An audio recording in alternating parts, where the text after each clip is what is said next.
Hi there. My name is Shell Doggo.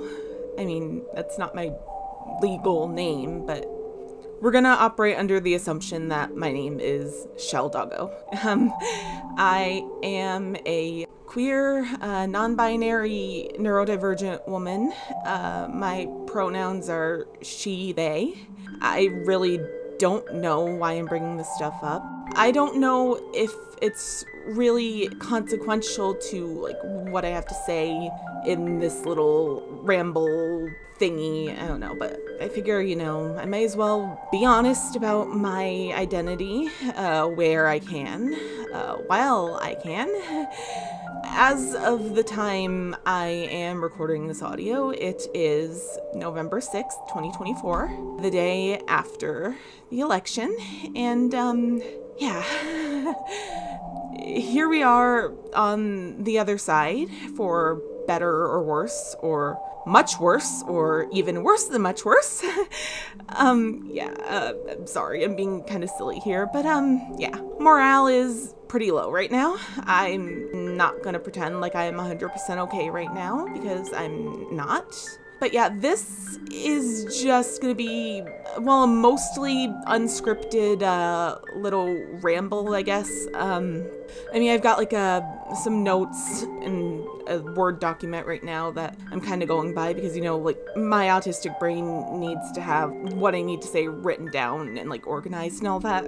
But other than that, this is gonna be a mostly, kind of stream of consciousness kind of thing. But yeah, I've yapped enough. I really got to get to the meat and potatoes of this whole thing. If I'm being honest, I'm mostly just doing this for myself. But, I also do hope that this reaches someone somehow and can be a source of comfort or help to them. Realistically, I don't know how far this video is gonna reach. I'm not a well-established YouTuber, content creator. I'm just a silly little channel that I'll post memes and the occasional very mediocre Zooble impression. But if by some chance you are seeing this video, hello. I hope you're doing okay, and I hope you'll stick around and hear me out for a little bit. But yeah, this is mostly just me processing my feelings about the state of things. Yeah. So I guess I'll just get right to it then. So, yesterday was election day. I, woke up scared out of my mind, understandably so. I got up, washed my face, brushed my teeth, and I was just like thinking to myself, if Trump wins, what the hell am I gonna do? Like, how am I gonna survive this? I honestly didn't know. And while I was thinking about that, these words popped into my head. You need to stay strong for them. Those are the words that, popped into my head. And, I'm assuming them is referring to, like, the people around me, the people I care about, who are also going to be going through it. I don't know who to attribute this sudden thought to, if it's, like, just me giving myself good advice, or if it's, like, God sending me a message. I'm not claiming to be one of those loony evangelical prophet types, okay? Screw that. I figured from the start that there's a very good chance that this would go south, and I needed to be prepared for that. So I spent that day just kind of, trying to get by, doing silly little things to keep myself occupied, trying not to check 270 to win and 538 too much, because like that was gonna drive me crazy.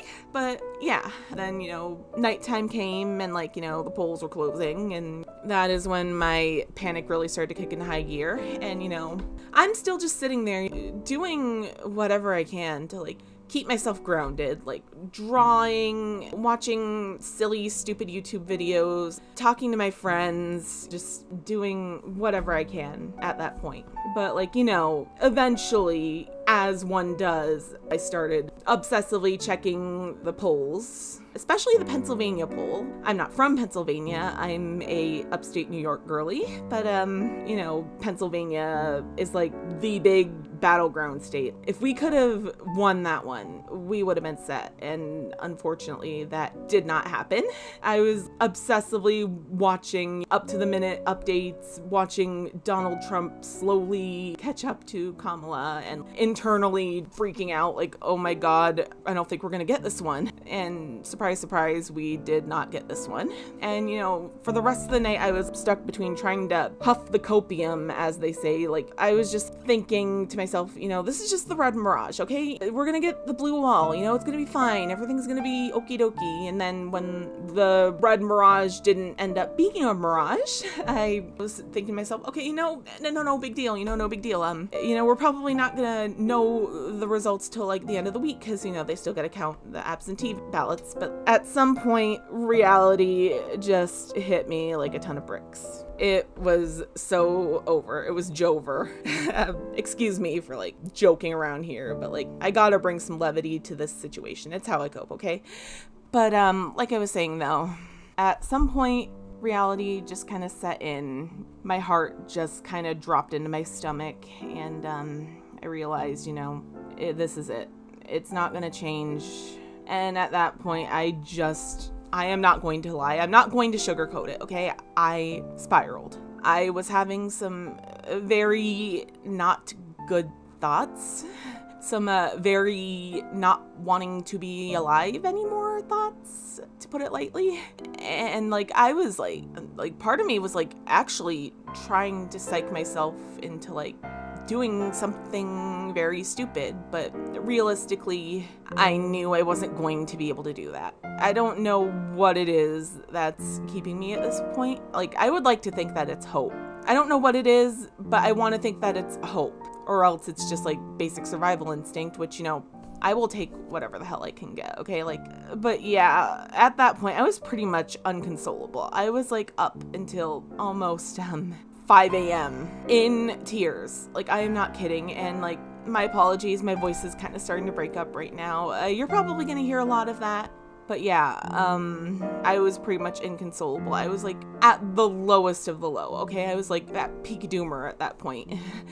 There was nothing I could hold on to. But like, somehow I eventually managed to get myself to go the hell to sleep. Like, I was tired. I was like delirious. My brain was going. Yeah, I was still upset, but like, I eventually managed to calm myself down, to get myself to a better, well, I don't want to say better, but a stable state of mind where, I know I was going to be safe, at least for that night. And I went to bed.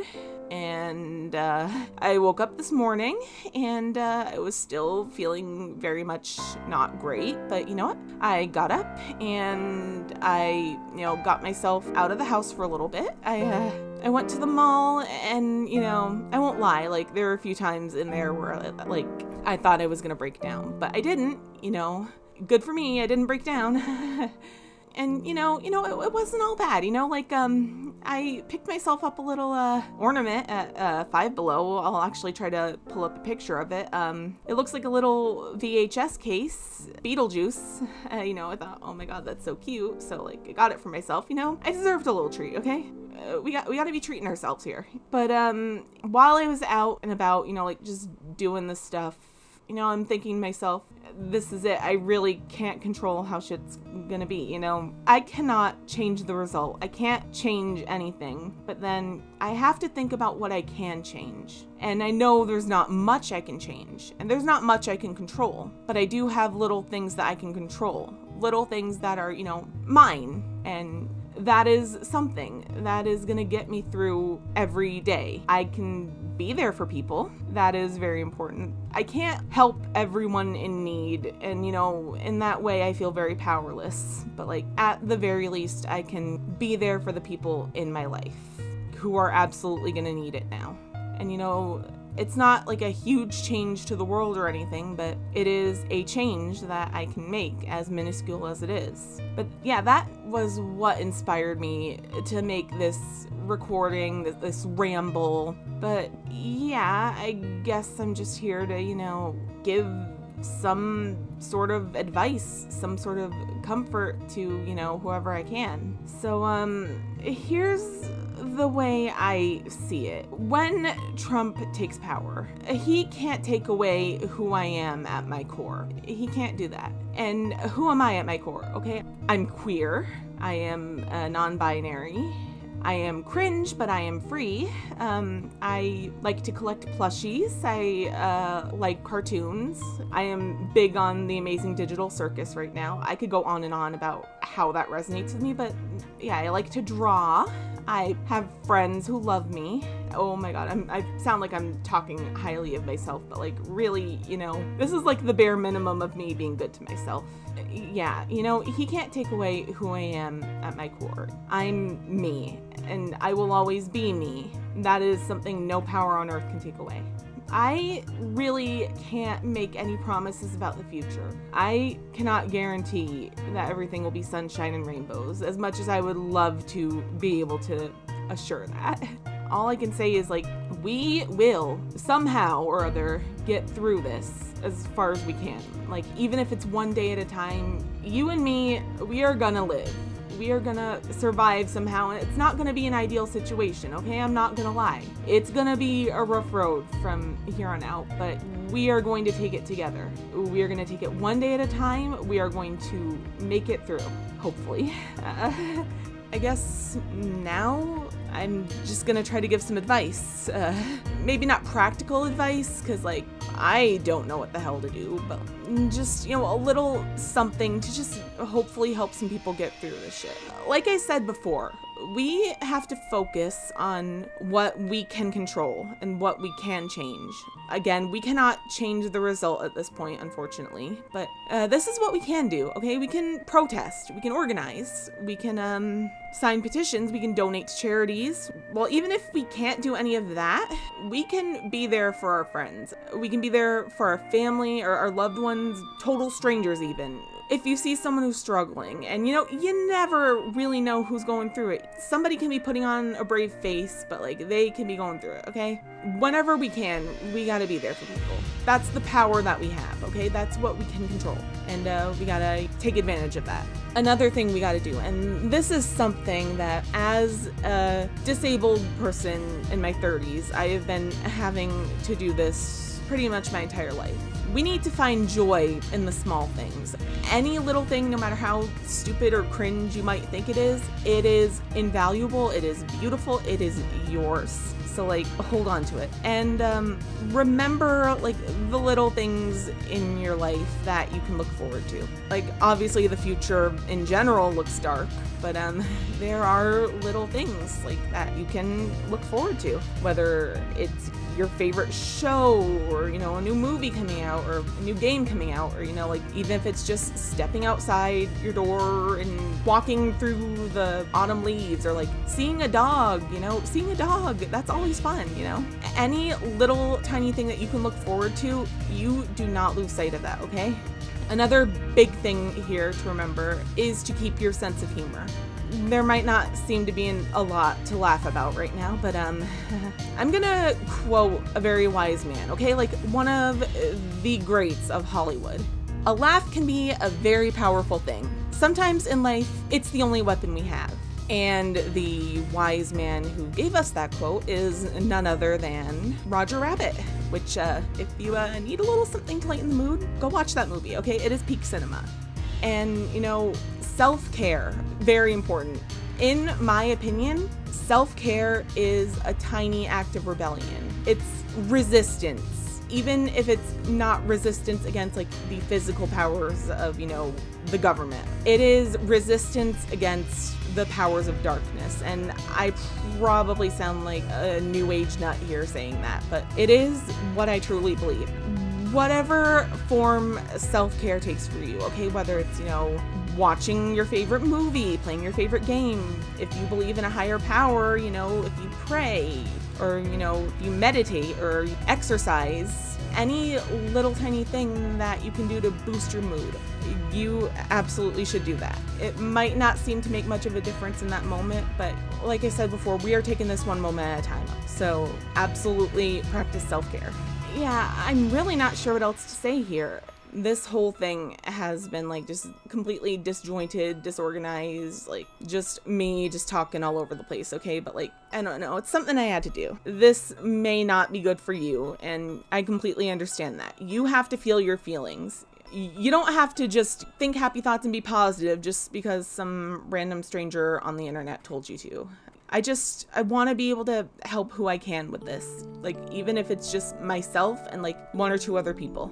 I am really not sure what else to say. So, I am gonna leave this off with a silly little wholesome meme that I made a couple months back that was actually dubbed over by the very talented Amanda Hufford, the voice of Ragatha from the Amazing Digital Circus. And don't worry, by the way, I got their permission for this.